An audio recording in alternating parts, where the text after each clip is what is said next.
तो ध्यान देंगे, आज की क्लास में हम लेकर के आए पृथ्वी से संबंधित महत्वपूर्ण जानकारियाँ। पृथ्वी से संबंधित महत्वपूर्ण जानकारियाँ।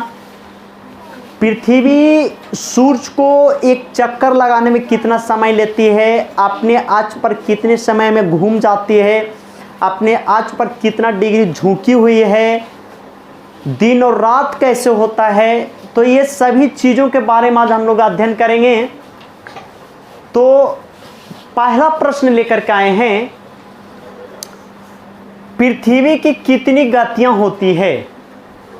पृथ्वी की कितनी गतियां होती है? तो पृथ्वी की दो गतियां होती है। पृथ्वी की दो गतियां होती हैं। पहला घूर्णन गति, जिसे दैनिक गति भी कहा जाता है, और दूसरा परिक्रमण गति, जिसे वार्षिक गति भी कहते हैं। क्या हो जाएगा? परिक्रमण गति, जिसे वार्षिक गति भी कहा जाता है, परिक्रमण गति। अब आगे प्रश्न आती है, घूर्णन गति क्या है?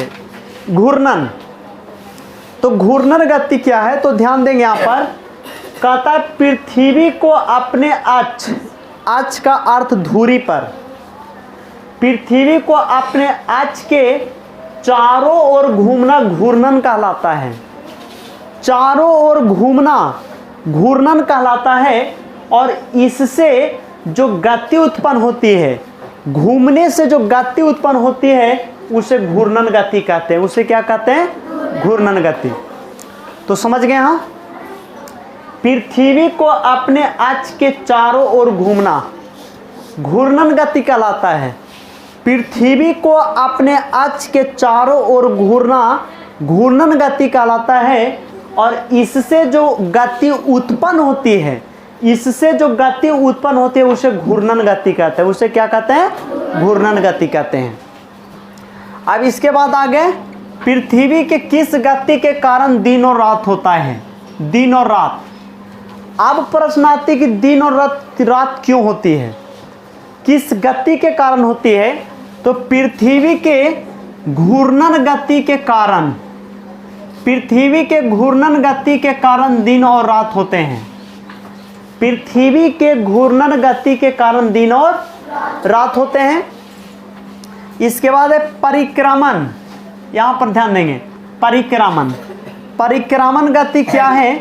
तो पृथ्वी का सूर्य के चारों ओर घूमना, पृथ्वी का सूर्य के चारों ओर घूमना परिक्रमण गति कहलाता है। क्या कहलाता है? परिक्रमण गति कहलाता है, परिक्रमण कहलाता है सिर्फ। और इससे जो गति उत्पन्न होती है, परिक्रमण करने से जो गति उत्पन्न होती है, वह परिक्रमण गति कहलाती है। वह क्या कहलाती है? प्रतिक्रमण गति कहलाती है। इसके बाद प्रश्न संख्या 6, पृथ्वी के किस गति के कारण मौसम बदलते हैं? तो पृथ्वी के परिक्रमण गति के कारण मौसम में बदलाव होता है। पृथ्वी के प्रतिक्रमण गति के कारण मौसम में बदलाव होती है। यानी मौसम की बदलाव कैसे होती है? तो पृथ्वी की प्रतिक्रमण गति के कारण मौसम में क्या होती है? बदलाव हो जाती है। ठीक है। और घूर्णन गति के कारण दिन और रात होते हैं। घूर्णन गति के कारण क्या होते हैं? दिन और रात होते हैं। और मौसम परिवर्तन किसके कारण होती है? तो पृथ्वी के प्रतिक्रमण गति के कारण। किसके कारण? पृथ्वी के प्रतिक्रमण गति के कारण। अब आगे चलते हैं। पृथ्वी को अपने अक्ष के परितः घूर्णन करने में कितना समय लगता है? पृथ्वी को अपने अक्ष पर, पृथ्वी को अपने अक्ष पर घूर्णन करने में परितः कितना समय लगती है? यानी पृथ्वी अपने अक्ष पर एक चक्कर कितना समय में लगा लेती है? तो 24 घंटा में। लगभग कितना घंटा? 24 घंटा का समय लेती है। और 24 घंटा में पृथ्वी अपने अक्ष पर एक बार क्या होती है? घूम जाती है। इसके बाद पृथ्वी को सूर्य की परिक्रमण करने में, पृथ्वी को, प्रश्न संख्या 7 में, पृथ्वी को सूर्य की परिक्रमा करने में कितना समय लगता है? तो पृथ्वी को सूर्य की परिक्रमा करने में पृथ्वी को सूर्य की परिक्रमा करने में, यहाँ पर सूर्य है और इसके चारों तरफ पृथ्वी घूम रही है, तो पृथ्वी को सूर्य की परिक्रमा करने में लगभग 365 दिन का समय लगता है। कितना? लगभग 365 दिन, यानी 1 वर्ष। कितना? 1 वर्ष। तो पृथ्वी को सूर्य की परिक्रमा करने में कितना समय लगता है? 365 दिन का समय लगता है। कितना दिनों का समय लगता है? 365 दिन का। आगे प्रश्न है 7 के बाद 8वां प्रश्न है, पृथ्वी के कौन से 2 आधार बिंदु हैं? तो पृथ्वी के 2 आधार बिंदु कौन हैं? तो पृथ्वी के 2 आधार बिंदु उत्तरी ध्रुव और दक्षिणी ध्रुव। उत्तरी ध्रुव और दक्षिणी ध्रुव। ठीक है, अब आगे चलते हैं कि उत्तरी ध्रुव क्या है। उत्तरी ध्रुव किसे कहते हैं? तो पृथ्वी के उत्तरी सिरे को उत्तरी ध्रुव कहा जाता है।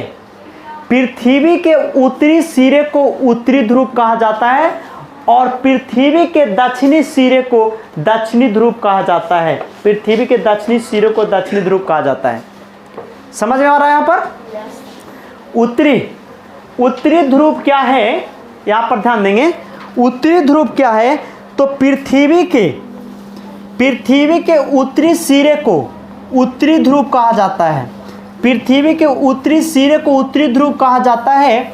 और दक्षिणी ध्रुव क्या है? तो पृथ्वी के दक्षिणी सिरे को दक्षिणी ध्रुव कहा जाता है। क्या कहा जाता है? दक्षिणी ध्रुव कहा जाता है। अब आगे चलते हैं प्रश्न संख्या 11, पृथ्वी का अक्ष क्या है? पृथ्वी का अक्ष क्या है या पृथ्वी का अक्ष किसे कहा जाता है? तो ध्यान देंगे यहाँ पर, उत्तरी ध्रुव तथा दक्षिणी ध्रुव को मिलाने वाली काल्पनिक रेखा। उत्तरी ध्रुव तथा दक्षिणी ध्रुव को मिलाने वाली काल्पनिक रेखा।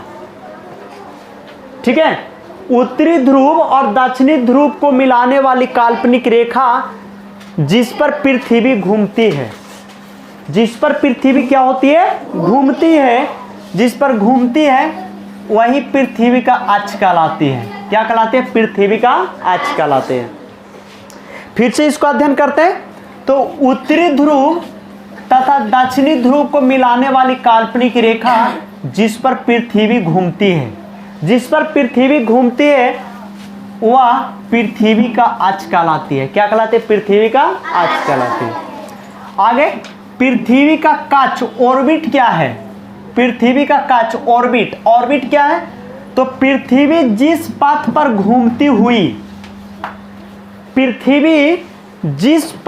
घूमती हुई सूर्य की परिक्रमा करती है, उसे पृथ्वी का कक्ष या कक्षक कहते हैं।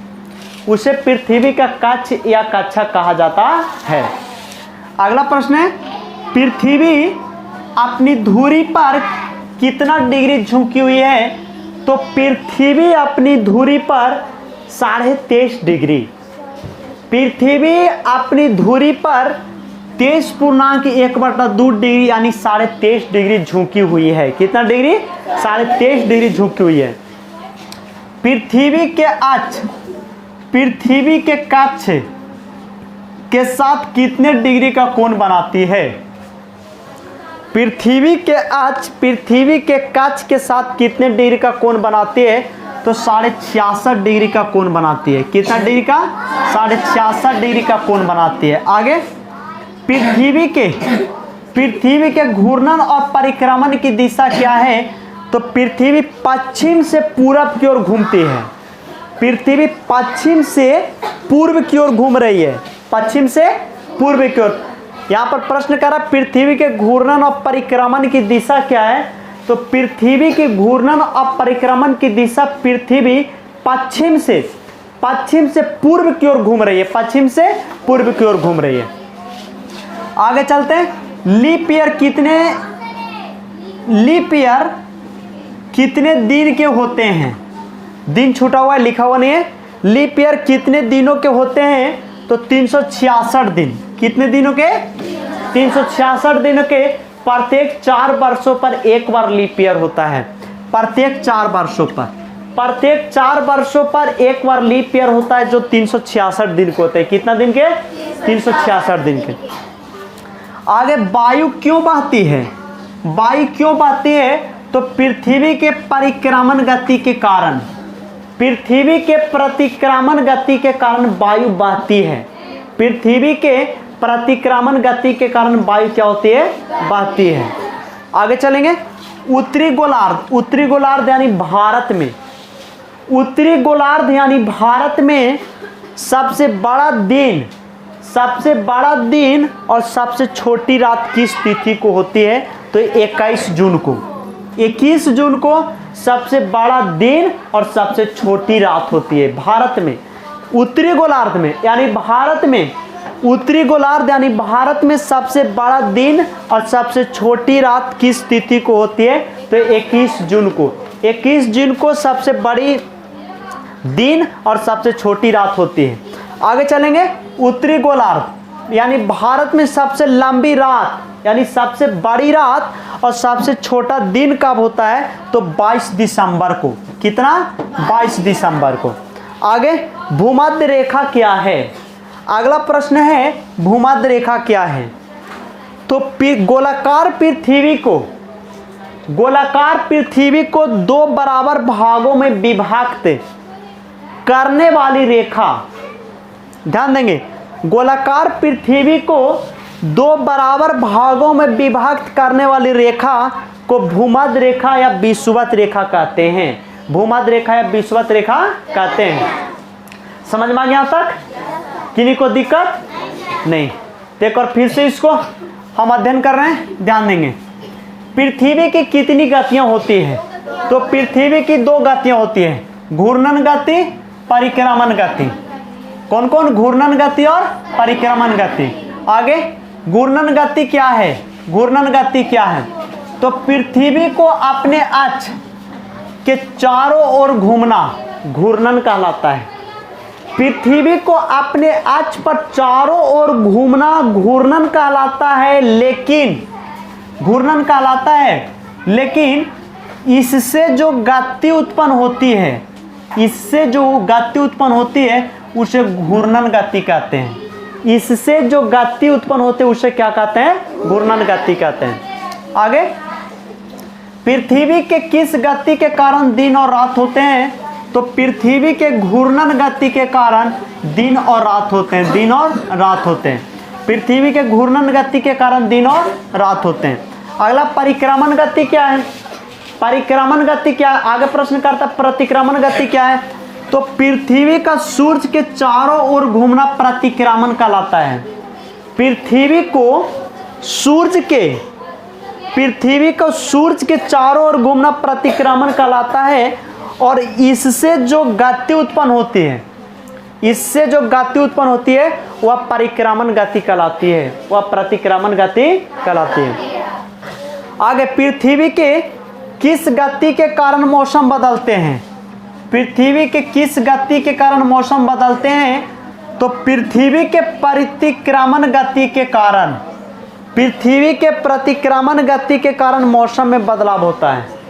पृथ्वी के प्रतिक्रमण गति के कारण मौसम में बदलाव होता है।